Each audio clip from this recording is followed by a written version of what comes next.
আলহামদুলিল্লাহ।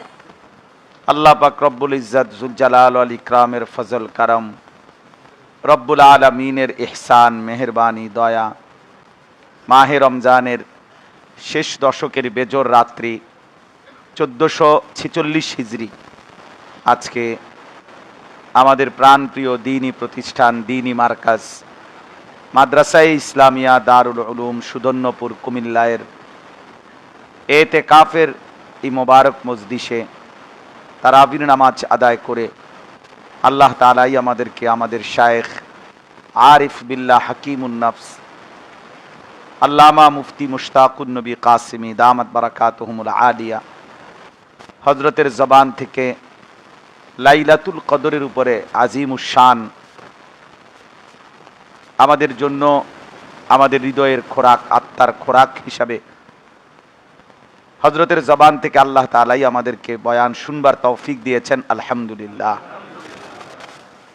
মূলত আসলে আমাদের প্রিয় ভাই হযরত মাওলানা মুতালিব হুসাইন সালিহি দামাত বারাকাতুহুমুল আলিয়া, মাওলানা ইউসুফ বিন ইকবাল দামাত বারাকাতুহুমুল আলিয়া, প্রিয় ভাই মাওলানা মুফতি মারুফ বিল্লাহ, তারা সকলেই একটা কথাই বারবার আমরা যেটা উচ্চারিত হলো সবাই খেয়াল করলাম, সেটা হলো আসলে শায়েখ দামাত বারাকাতুহুম, আমি যেটা সব সময় অনুভব করি, 2013 সালে সর্বপ্রথম আমি হযরতের সাথে এতেকাফ শুরু করেছিলাম। ওই বছর হযরত ফেনী জামিয়া রশিদিয়া মাদ্রাসায় এতেকাফ করেছিলেন। তখন এই সুদন্যপুর মাদ্রাসার ওই টিনের ঘরের কাজ, ঘর হয় নাই, মাত্র মাটি ফেলছে, কাজ চলতেছে, কাজ শেষ হয় নাই। তো সেই বছর আমরা আমাদের মাওলানা মাহবুব ভাই, এখন তো উনি পূর্ণ মাওলানা আলহামদুলিল্লাহ, মাহবুব ভাই সহ আমার হযরতের অনেক মহাব্বতের উনি সহ আমরা এতেকাফ করছিলাম। আমাদের আব্দুল মান্নান স্যার ছিলেন কিছুদিন, একটু পরে গিয়ে পরে লম্বা সময় ছিলেন, অনেকগুলো কবিতাও লিখছিলেন তখন রশিদিয়া মাদ্রাসায় বসে। তো সেই থেকে আমার একটা উপলব্ধি, আজকে 2025 সাল, যখন দেশে লকডাউন, কাউকে মসজিদে বসতে দিচ্ছে না, তখনও হযরত এতেকাফ অব্যাহত রাখছেন। যখন আপনার গত ফ্যাসিস্ট সরকারের আমলে উলামায়ে কেরামের উপরে ধরপাকড় চলতেছিল প্রচন্ড, ওইবারও এক সময় রমজানের এতেকাফের সময় কাছাকাছি রমজান, সেই বছরও আমাদের শায়েখ আরিফ বিল্লাহ আল্লামা মুফতি মুশতাকুন নবী কাসিমি বাংলাদেশেরই এক জায়গায় একেবারেই লোকচক্ষুর আড়ালে কাউরে না জানায়া তিনি একটি মসজিদে যথারীতি এতেকাফ করছিলেন। জগৎ জানতো না, কাছের মানুষরাও জানতো না, কিন্তু উনি ঠিকই উনার এতেকাফ অব্যাহত রাখছে। আমি ব্যক্তিগতভাবে একটা কথা বলি, এই দুই জিনিসের, তিনটা জিনিস আমি ব্যক্তিগতভাবে ওনার মধ্যে খুব আগ্রহ দেখি। এক হলো মক্কা মদিনার সফর, এইটা ওনার এই পরিমাণ নেশা যে আশ্চর্য।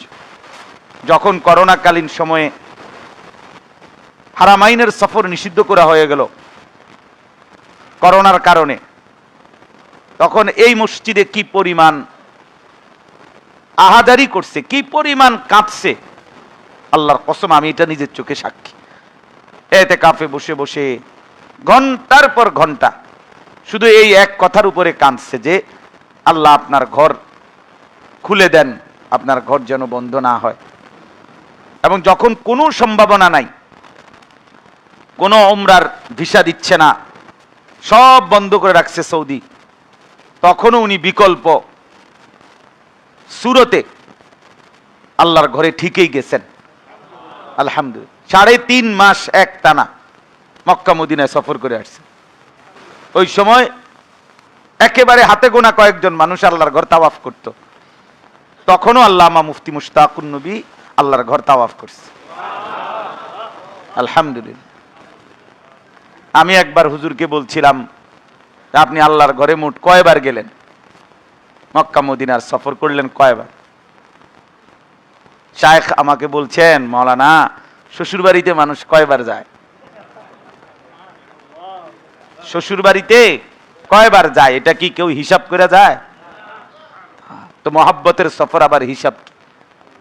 ভালোবাসার সফরে আবার হিসাব কি? এই একটা জিনিস মক্কা মদিনার সফর, ওনার ভিতরে বেইন্তেহা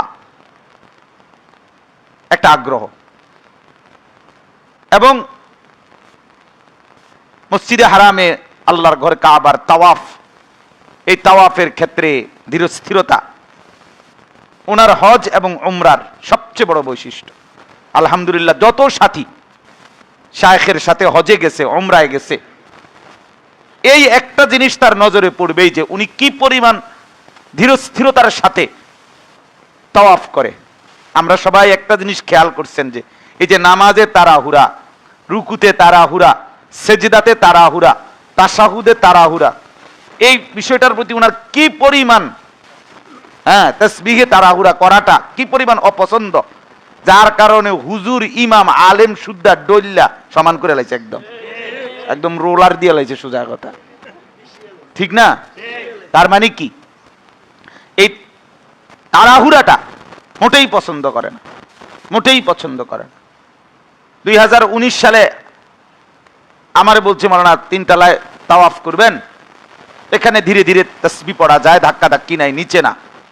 তখন নিচে সবার জন্য অনুমতি ছিল। তো আবার 2-3 দিন পরে আমারে বলছেন যে তাওয়াফ করছেন? আমি জি। কই করছেন? যে নিচে। তো বললাম যে আপনার উপরে তাওয়াফ করতেন? বলছে উপরে একদিন করছি, উপরে 1 ঘন্টা 10 মিনিট লাগে, নিচে 20-22 মিনিট লাগে, সময় কম লাগে উপরে। আমি বললাম আর কি, শায়েখ দামাত বারাকাতুম তখন আমার একটা কথা বলছে, মাওলানা সময় কি আপনার আব্বার? এই কথাটাই বলছে, সময় কি আপনার আব্বার? বলছি না, সময় আল্লাহ। তাহলে যার দেওয়া সময় তার জন্য একটু বেশি যাবে, এর জন্য আপত্তি কিসের? আলহামদুলিল্লাহ, ওই এক কথা দিলে লাগছে, তো এরপর থেকে সব সময় উপরেই তাওয়াফ করার তৌফিক হয়েছে। তাহলে আমার বলার উদ্দেশ্য হলো, আলহামদুলিল্লাহ হজ উমরার ক্ষেত্রেও এটা খেয়াল করবেন। আলহামদুলিল্লাহ শায়েখ হজে তো আলহামদুলিল্লাহ অনেক আল্লাহর বান্দা যায়, উমরায় আল্লাহ যায়, কিন্তু আমার শায়েখ আল্লামা মুফতি মুশতাকুর নবী কাসিমি, তার হজের সফর আলাদা, উমরার সফর আলাদা আলাদা। এজন্য হযরত মাওলানা আবু তাহির মিসবাহ দামাত বারাকাতুহুমুল আলিয়া, ওনার বিখ্যাত বই আছে বাইতুল্লাহর মুসাফির। আজ থেকে 35-40 বছর আগে, ওই বই লেখার সময়ের 35 বছর আগে হাফিজ জি হুজুর রহমাতুল্লাহ আলাইহির সাথে মিসবাহ সাহেব হুজুর হজ করেছিলেন। এই হাফিজ জি রহমাতুল্লাহর হজ্জের সফরনামা ওই বইতে আছে। আমি পৃষ্ঠায় পৃষ্ঠায় লাইন ধরে ধরে পড়ছি, ওইটা এক লাইন করে দাগ দিয়ে দিয়া মুখস্থর মতো পড়ছি। ওই বইটার মধ্যে বারবার উনি একটা কথা লিখছেন। হযরত মাওলানা আবু তাহের মিসবাহ সাহেব, আমাদের আদিব সাহেব, তিনি লিখছেন যে প্রিয় বন্ধু, প্রিয় ভাই আমার, তোমার হজ, তোমার উমরা যেন হয় কোন আল্লাহওয়ালার পিছনে, কোন আল্লাহওয়ালার পিছনে, তো দেখবা হজ্জের রঙই পাল্টাবে। আমার দোস্ত মাওলানা মুতালেব হোসেন সালেহি, একসাথে এক লজিং এক বাড়িতে থাইকা পড়ালেখা করছি। সে আমারে বলছিল যে আমি তোর সাথে যাবো উমরায় এই বছর। আমি বলছি অসম্ভব কথা, তুমি শায়েখের সাথেই যাইবা, যত কিছু হোক ও শায়েখের সাথেই উমরায় যাইবা। বলছে যে ওখানে এই বছর যাওয়ার সিট নাই, লোক হয়ে গেছে বহুত। আমি এত কথা বুঝি না, তুমি হযরতের কাছে বলো যে আমি যামু আপনার লগে, কথা শেষ। কেমনে যাবো এটা পরে হইবে। আলহামদুলিল্লাহ শায়েখের সাথেই উমরা করে আসছে। তো এই জন্য বললাম যে হজ উমরার ক্ষেত্রেও নিজেরা এক আল্লাহওয়ালার সান্নিধ্যে নিজের হজ নিজের উমরার মধ্যে আলাদা মজা পাবেন ইনশাআল্লাহ। তো বললাম আমি শায়েখের এই একটা আগ্রহ খুব বেশি। 2 নাম্বার হলো সুদন্যপুরের মাসিক ইসলাহি মজলিস, এইটা এক ওনার কলজার একটা আলগা জায়গা। সুদন্যপুরের মাসিক ইসলাহি মজলিস যত জায়গায় যায় বাংলাদেশ আর বাহিরে যেখানেই যায় তিনি এইটা বলবেই বলবে। সুদর্ণপুরের ইসলাহী মজলিস মাসের শেষ শনিবার আমাদেরকেও দেখলে বলে, মাওলানা বলেন না সুদর্ণপুরের ইসলাহী মজলিস, সুদর্ণপুরের ইসলাহী মজলিস। এবং সারা বাংলাদেশের বুজুর্গ উলামায়ে কেরাম, আমাদের হাটহাজারী হুজুর রাহমাতুল্লাহ আলাইহি সহ বাংলাদেশের শীর্ষ এমন কোন বুজুর্গ উলামায়ে কেরাম আলহামদুলিল্লাহ মনে হয় বাকি নাই যারা সুদর্ণপুরের ইসলাহী মজলিসে আসে নাই। আলহামদুলিল্লাহ, এইটার প্রতি উনার প্রচন্ড আগ্রহ, সুদর্ণপুরের ইসলাহী মজলিসের প্রতি, মাসিক এই মজলিসটা যেন ঠিকমতো চলে এর প্রতি। আর এই 3 নাম্বার হলো এই এতেকাফ। এতেকাফ, এতেকাফের প্রতিও শায়েখ দামাত বারাকাতুহুমের প্রচন্ড আগ্রহ। আপনারা শুনলেন এই মাত্র, নিজেই আফসোস করে বলতেছেন যে আল্লাহর ঘরে মসজিদে হারামে এতেকাফ করার সুযোগ হয় নাই তার। তো এখন তো ইচ্ছা করলে যে কোনো সময় এতেকাফ করতে পারে মসজিদে হারামে, কিন্তু এরপরেও মানুষের কল্যাণে আল্লাহর বান্দাদের সাথে থাকবে, আল্লাহর বান্দারাও কিছুটা উপকৃত হবে, এই আশাকে সামনে রেখে প্রতি বছর শেষ দশক এই এতেকাফ বাংলাদেশে যে করে, এখানে করে, আলহামদুলিল্লাহ এর দ্বারা আমাদের অসংখ্য অগণিত মানুষের ফায়দা হচ্ছে, হচ্ছে কিনা বলে, ফায়দা হইতে, রুহের খোরাক হইতেছে, রুহের খোরাক হইতেছে। এই সোহবত, এই সান্নিধ্যের দ্বারা ইবাদত আমলের জজবা হইতেছে, বলেন আলহামদুলিল্লাহ। এই জন্য আমি প্রথম দিনেই বলছি, এবং এটা এখন ওনারা সবাই বলল, আমি প্রথম দিনেই বলছি শায়েখ দামাত বারাকাতুহুম এতেকাফের মজলিসে বসলে এই 10 দিনে আলাদা বয়ানের জোশ আসে। এটা আমি প্রথম দিনেই বলছিলাম, আলাদা জোশ বয়ান আসে।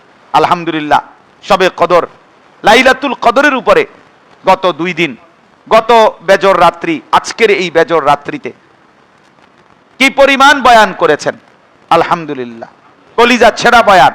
আমি বলতেছিলাম মাওলানা মুতালেবকে যে কিতাব থেকে দ্রুত গতিতে এবারত পইরা তৎক্ষণাৎ অর্থ তর্জমা করে আবার এইটা তাৎক্ষণিক মাজমাকে বুঝানো, এটা আমাদের শায়েখের এক অসাধারণ দক্ষতা আলহামদুলিল্লাহ। আবার বয়ান হবে মাশাআল্লাহ, বলেন মাশাআল্লাহ। সূরা কাফের বয়ান হবে এখন ইনশাআল্লাহ, এখান থেকে উঠাই সেহরি খাওয়া হবে ইনশাআল্লাহ। যা যা আছে কপালে আজকে।